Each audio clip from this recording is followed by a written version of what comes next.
Hello and welcome to Transfer Talk on 1874. I am your host, Dan Bardell, joined by the Athletics Villa journo Jacob Tanswell to talk through all things transfers today. This show is sponsored by Luke Roper, and if you want to get 20% off everything that Luke have to offer, use the code TVV20 and you can update your summer wardrobe, especially if you're planning to go away. Use our code and that helps us and you'll help yourself as well because you'll get some money off. Jacob, been a few weeks. How are you? Doing very well, thank you, mate. Yeah, I've just been working mainly in London, but I see you've been out and about. Yeah, you seem to have a great time away, but I'm sure you're still keeping your ear close to the villa, aren't you? I'm more Jacob, you know me, all over everything that's going on at Villa Park. Just going on the continent, seeing what it's all about, ready for the Champions League journey next season. I mean, you'll definitely be hopping on some planes in the near future. Are you going away though before you go on a Champions League adventure? Well, talking of that, I'm going away with 7 other people, and it's been a long time in the pipeline. It's one of those where it doesn't really go out the group chat, and then finally we've got a date that everyone can do, and it's September, and it's the first. It coincides with the first week of the Champions League round. So I'm praying it's a home game and it's against one of the more inferior opposition. But yeah, when I found out that news, I was absolutely gutted. So yeah, I'm trying not to think about it too much. I've been told there's no sound in the comment. Hopefully, Retro Nige has just not got his volume turned up. If anyone can let me know if they can hear us, I imagine we'd have been inundated if more than one person couldn't hear us. So let us know in the chat if you can hear us, because you never know, quite frankly, on this channel whether everything's working or not. But it seems in the chat that nobody else has got that problem. So yeah. Apologies for that. On YouTube, there seems to be sound. I don't know whether that's an X thing, Retro Nige, because you're listening on X by the looks of things. I mean, I'm talking to you, Retro Nige. You can't hear, so that was absolutely pointless.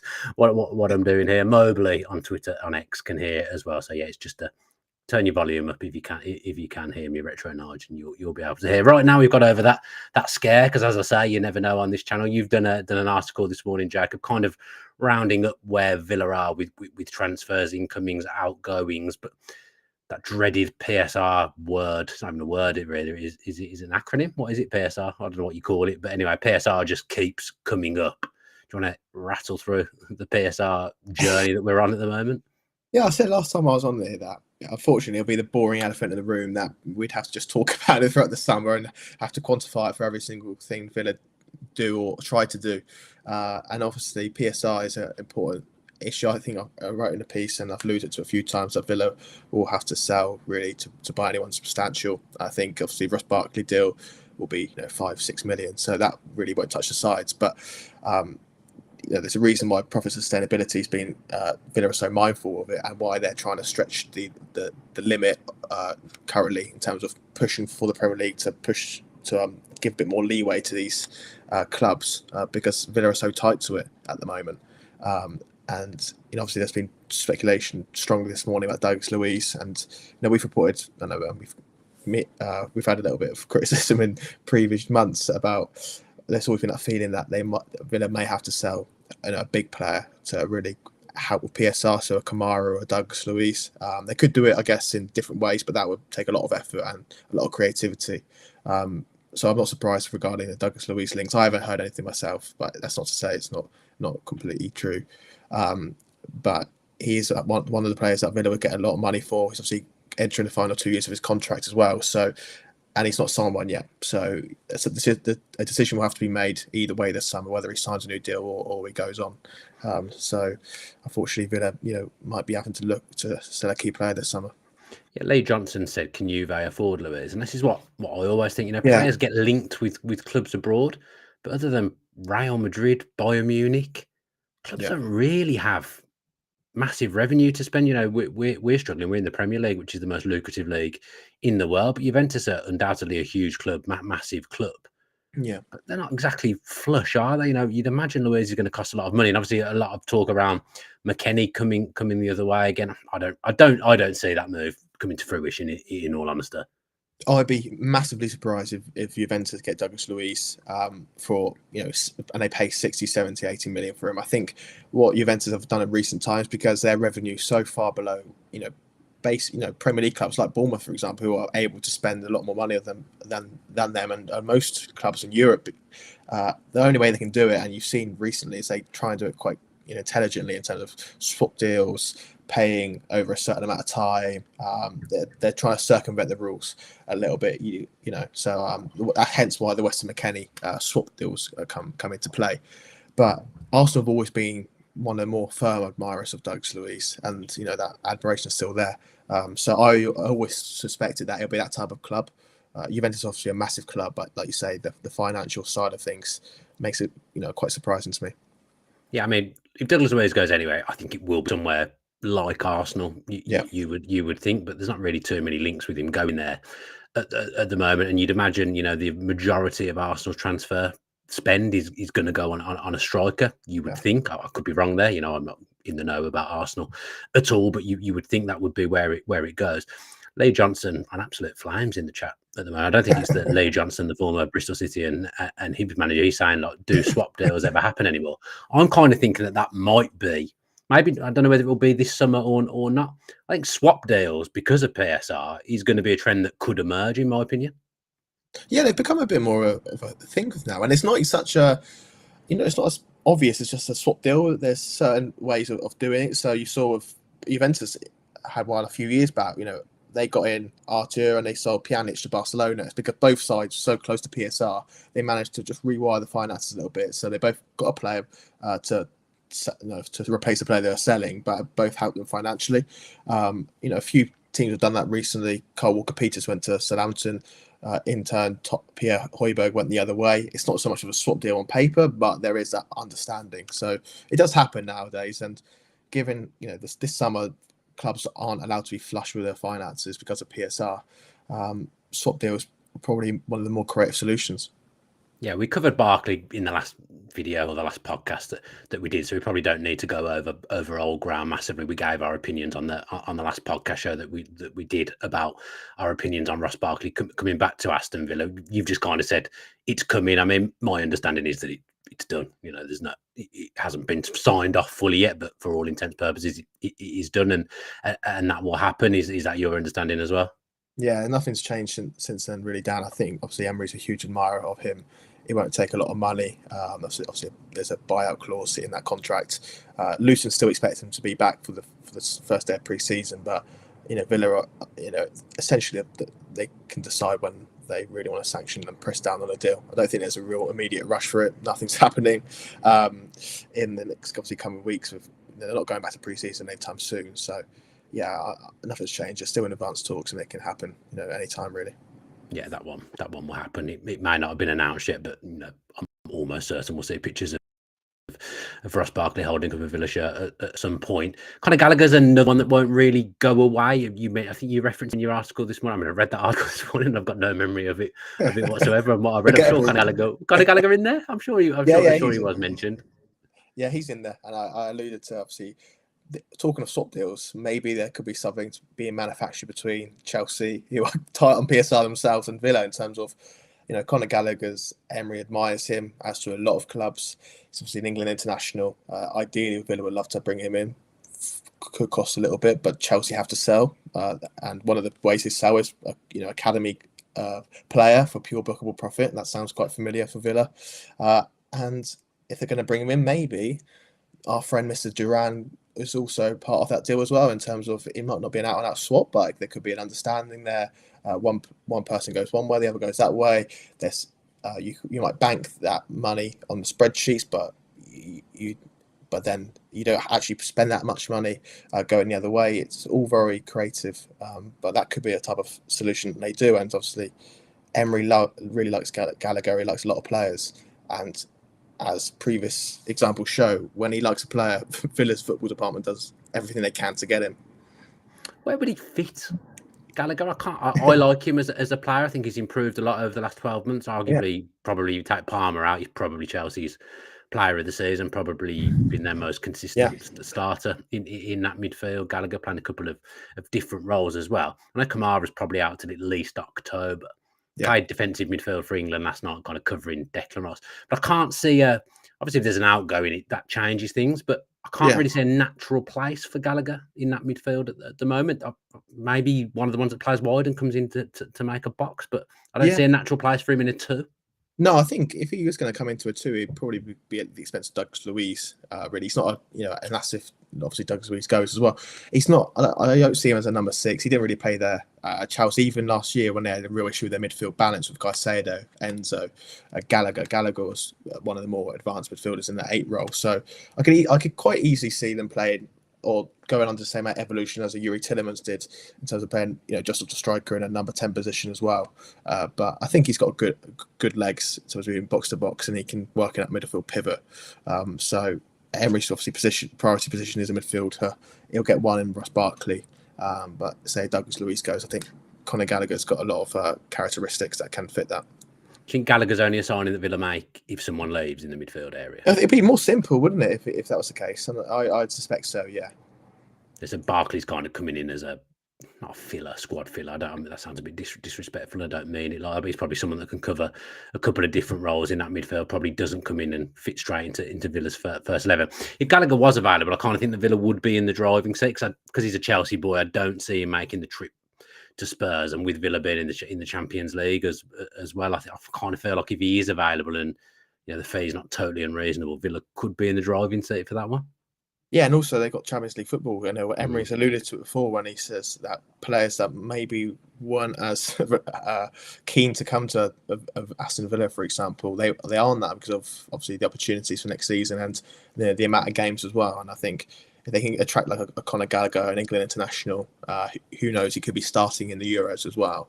That obviously is a big coup, and that says a lot about where Villa are at this moment. Yeah, anything? I mean, you mentioned fullbacks as well. I don't want to kill your article there because we're just going over something that you've written, and you want people to read it, obviously. But you've mentioned fullbacks in there as well. I think probably we maybe expect as a fan base Luca Dean to move on because Villa know that he's on high wages. Probably the same with Diego Carlos as well. But it was interesting in your article that you kind of mentioned Moreno maybe being one that goes. He's kind of like one of them may go.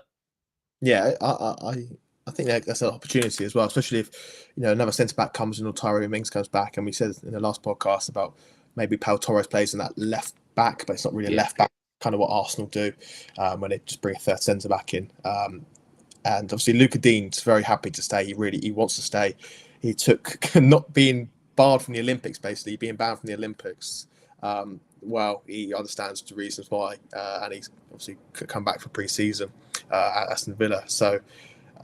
But at the same time, it's just about that salary he's on, £120,000, a lot more than Alex Moreno. And you'd imagine that there'd have to be a decision there. So if Villa, again, it comes back to if they can sell one of those players and they can get a cost-effective alternative, but also an alternative that actually is a really good signing, an intelligent signing that actually might improve the left-back position or the full-back positions, both sides. I think that's something Villa will do. Yeah, goalkeeper's one that interests me because it's probably in some ways not a massive priority, but they need a number 2 goalkeeper. And that, you haven't mentioned that in your piece, but you have been writing about goalkeepers recently. Is there anything going on in that department? I don't know if you've watched it, but I watched the Emi Martinez, Ben Foster podcast on my way back on the plane. It's absolutely brilliant. But if anything happens to that guy, I would be severely worried. Villa have surely got to make an upgrade on Robin Olsen for playing Champions League football. It's just, I don't want to be disrespectful, but him playing the Champions League for me just isn't an option. Yeah, and I think that's why even that issue or that area is still quite complex because you've got to get an upgrade on Robin Olsen. You've got to sell Robin Olsen. I think they will do that. But then you've got these flurry of younger keepers behind it. So Sinisalo, Joe Gauci, Ziyech. They've got a lot of all these young players that they will have to move on as well. I know there's a lot of interest in Sinisalo, for example, who they need to work out where they can get the most money for him. Or do they want to give him a new contract, send him on loan this year, and then maybe next year they'll get even more money for him. So it's all these little things they've got to do. If they can move on 2 or 3 of those goalkeepers, then they can probably afford, they've got room in the budget to get a big upgrade on Robin Olsen to be back up to Emi Martinez. So you've got even the goalkeeper situation requires so many things to fall in place to make sure everything goes okay. It's really hard, isn't it? There's so many moving pieces to transfers. Everyone behaves like like it's Football Manager, and it just isn't. You know, I know from my summer work with Sky that so much goes into transfers. You're speaking to so many different people, not me personally, but the journalists that are working behind the scenes at Sky, and then they feed the information to us for the shows. But so much goes on, so complicated. And this is going back a long way now. I remember when Villa were signing a certain player under Paul Lambert, and in this meeting, trying to sign him. There's about 11 family members in the meeting with the player at the hotel, all asking for certain things in the deal. Transfers that was how many years ago? That was coming up to 10 years ago, and it's come on leaps and bounds since then. Transfers are so difficult, and there's so many intricacies to them. Yeah, and you've got to also just make sure everyone's happy as well. Sometimes you're involving a third-party agent to broker a deal. Sometimes you're, the family members. If it's a young player, especially the family members want paying. They might want a job. The agents have got to make sure they're happy. The agent's going to then take their cut. If they've got to work out the payment structure of these things, who are the people they're talking to at Villa? Is it the transfer negotiators? Is it Damian Villagani? Is it Monchi?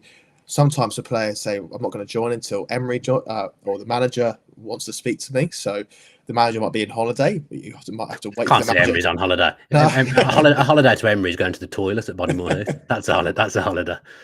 The manager might have to come back from holiday, or you have to wait for the manager to come back from holiday to speak to him. The recruitment team, or he might put a presentation in place to convince the player. The player might go away, then might look at their options. They might decide a new contract for their current club or stay here. So it takes ages, and that's why you see so many deals go to the last minute, because of all these hoops you've got to jump through, even for pretty straightforward deals as well, even for like an 18-year-old, for example. Yeah, even the Ross Barkley deal, you'd think that's relatively simple. And like I say, my belief is that it is done bar signing the papers, but there's still be stuff that goes into that deal that you wouldn't even consider. And I haven't watched it yet, but there's a Peter Crouch podcast as well, and Steve Sidwell brings along some of his old contracts, and they look at some of the bonuses and stuff that were in there. Like, football is just people. I don't think everyone realises how much goes into transfers and contracts and the like. It's just an absolute minefield at times. Is there anything else we should be keeping our eye on transfer-wise at the moment, Jacob? I think you have to look at how effective they are in terms of moving the 21s off. I think if you can move on some of the 21s or the players that have been in and around the first team but not quite made it yet, that would give a little bit of breathing space in terms of bringing in players immediately. Not, I'm going to say the big marquee signings, but if you do want to bring in someone to compete in a certain position, then I think that'll be key as well. So you look at a Timo Robenham, I think his future will have to be decided one by the other. Kane Kessel-Hayden as well. If you can get some good money for them players, but there needs to be a market for these players, and it's the same for Diego Carlos and Luka Dean. You said last time, you made a really good point, Tan, about these players might not want to be leaving, and in the case of Luka Dean, for example, I know that's the case, but he knows that if he stays, he'll probably get a lot of game time as well. Exactly. So if you can move on a couple of these high earners that Emery deems expendable, then I think that's as important as a new player, to be honest with you. I mean, I don't know why his comments keep catching my eye. This is turning into the Lee Johnson show. He's saying for me, Duran is the one we could sacrifice to get money to spend elsewhere. But PSR-wise, Duran, unless I'm understanding it wrong, we paid a fair whack for him. If we sell him for, say, between 15 and 20 million, not really going to do anything for us, is it? No, unless you sell him on, but obviously with Conor Gallagher or something coming the other way.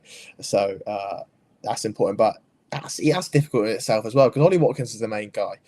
John Duran wants to be the main guy, but really he's probably the perfect backup striker now. Young, learn his trade, makes a big impact when he comes on, starts every now and then.